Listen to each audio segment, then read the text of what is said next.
Moi, je suis sur Facebook. Je suis pas sur Facebook. Ouais, je suis sur Facebook. Je suis pas sur Facebook.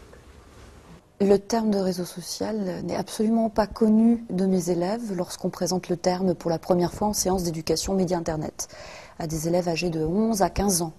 En revanche, si on cite des services tels que Skyblog ou Facebook ou même parfois Dailymotion qui fonctionnent également sur la possibilité de se regrouper entre amis ou par affinité autour d'un thème, oui, ces services sont connus des jeunes gens avec lesquels je travaille.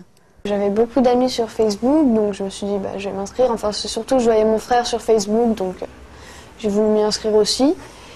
Et en fait, il faut avoir 13 ou 12 ans, je ne sais plus, pour s'inscrire, donc moi j'ai dû rajouter une année. Selon la théorie et la loi américaine, puisque Facebook est un service américain, on ne peut s'inscrire qu'à partir de l'âge de 13 ans. Mais très peu d'enfants connaissent la législation, très peu d'adultes également sur ce point.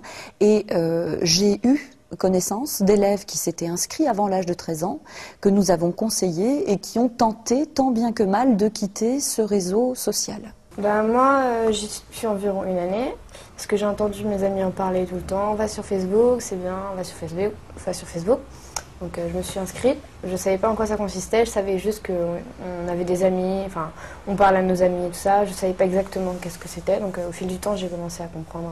La plupart des élèves s'inscrivent d'abord pour retrouver des personnes, des élèves qu'ils apprécient, qu'ils connaissent au quotidien, et les études montrent d'ailleurs qu'ils prennent très peu de contact finalement avec des personnes qu'ils ne connaissent pas. Donc on parle de contact avec des intimes ou avec ce que l'on appelle le cercle de connaissances. C'est l'occasion de continuer à communiquer, échanger, partager, se mettre en valeur, jouer en ligne aussi, puisqu'on a la possibilité, par les applications qui sont mises à disposition sur Facebook, de pouvoir s'amuser avec ses amis. En fait, on a un mur où des personnes peuvent nous écrire dessus, on peut mettre des photos, on peut mettre des vidéos, on peut faire des articles, c'est-à-dire des articles.